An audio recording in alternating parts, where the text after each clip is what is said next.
Khamzat Chimaev has opened up as a favorite over USC super prospect Bo Nickal.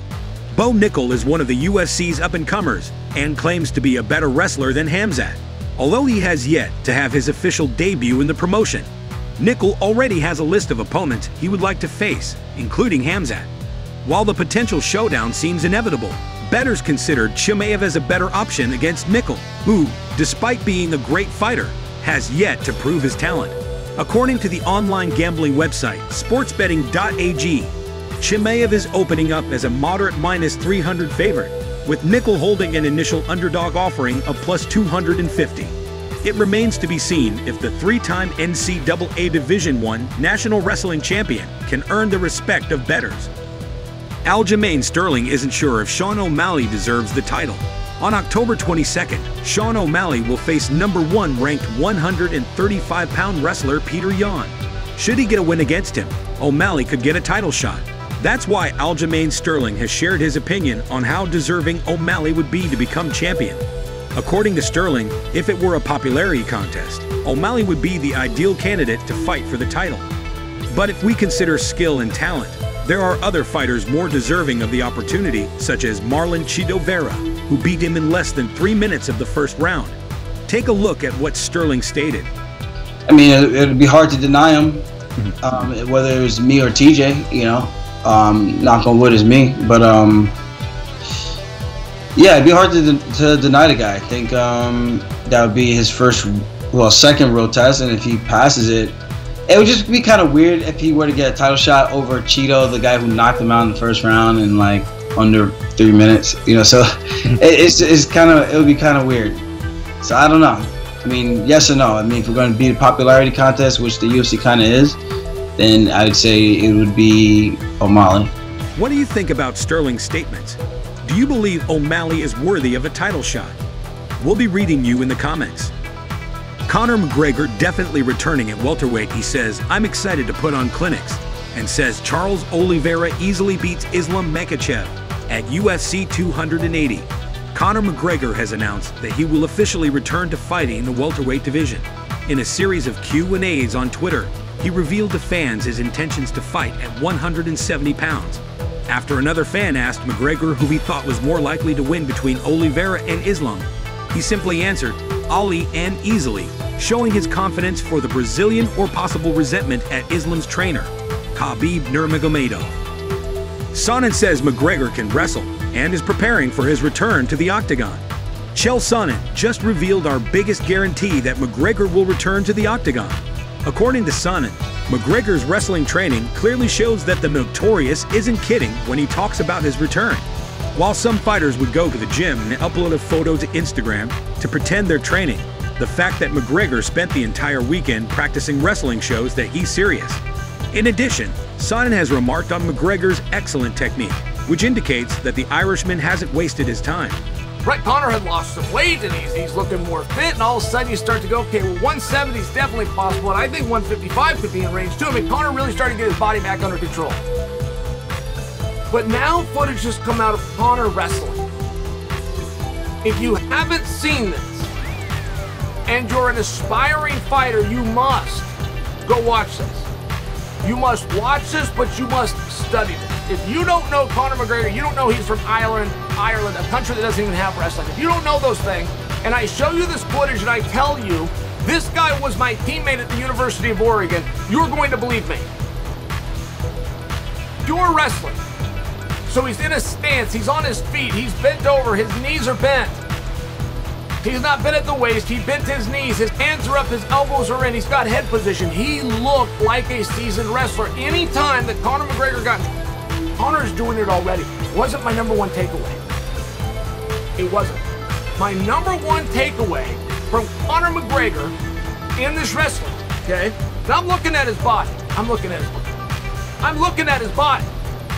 I'm looking for what he weighs, right? You remember big bulky Conor?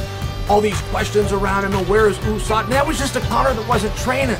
That was just a Conor that was bloated and full of water. This Conor looks good. That's still not my #1 takeaway. My #1 takeaway, guys, Conor's not playing. There's guys that go into a gym. They will go do a whole gym workout. They'll lift some weights. They'll hit the pull-up bar. They'll make sure they snap a photo of themselves for Instagram. They'll hit the water fountain. They'll visit a little bit. They'll even go get some mitts. Oh, they love looking good on the mitts. They'll go over to the speed bag, get a little clip, put this out. That's exercise. That's good stuff. That's good exercise. Conor grabbing a guy, pushing and pulling, back and forth and getting tired. You don't play wrestling. In my whole life and in your whole life, you've never driven past an aerobic studio in Orange Theory, a fitness gym of any level, where people were trying to get in shape, trying to burn some calories so they went and wrestled. You've never seen that. You don't play wrestling. It's very difficult. It's very hard stuff. And the fact that Conor McGregor is out there on a weekend pushing and pulling, holding a stance, and he's wrestling, guys, he's coming back. What do you think about Sonnen's claims? And do you agree that McGregor has improved his wrestling? Let us know your thoughts in the comments. Tyron Woodley doesn't think Khabib is a top 10 fighter. Tyron Woodley has made a list of the top 10 fighters in history. However, he feels that undefeated fighter Khabib is not worthy of being a part of it. Although Khabib is a great fighter, Woodley thinks other fighters are more worthy of being in the UFC top 10, such as Jon Jones and Demetrious Johnson. Despite this, Woodley has stressed the skill and talent of the Eagle. Unfortunately, Khabib's early retirement has caused him to lose the honor of making Woodley's list of top fighters. These have been Woodley's statements about Khabib. On my top 10 list, probably not. I fuck with Khabib. I like him. I respect him a lot. Yep. I think he's a good fighter. I think his type of fight for that weight class, nobody could do that besides Sean Sherk back in the day. Yep. But like, he was just really aggressive. But I didn't see the wrestler with good hands fight him, so I couldn't really jump on that train. He was a pound for pound. That's a good list, though. Justin Gaethje thinks there's no advice to give to Kamaru Usman after his loss and wants fair competition against Rafael Fiziev.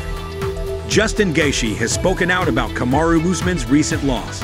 According to Gaethje, it wasn't just the loss that shocked him, but how it happened. Usman was defeated on only one previous occasion during his nearly 10-year professional MMA career, so it was surprising to see him on the ground, knocked out.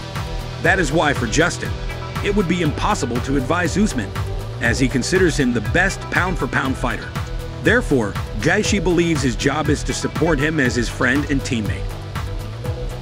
I mean, he's number one pound for pound. There's no giving him my advice. I'm there as a friend, as a teammate. And my job is to remind him that when we were kids, we got caught on our backs, and now we get caught on our chin. It's the same game. When we got caught on our back at 6 years old, it was just as devastating as getting caught on our chin now, because we knew nothing then. That was our life. That was everything then. And we've been devastated, multiple times in our lives. You don't get to this spot with 100% success through your whole life. He has been pushed, he's been broken before, he's broken himself.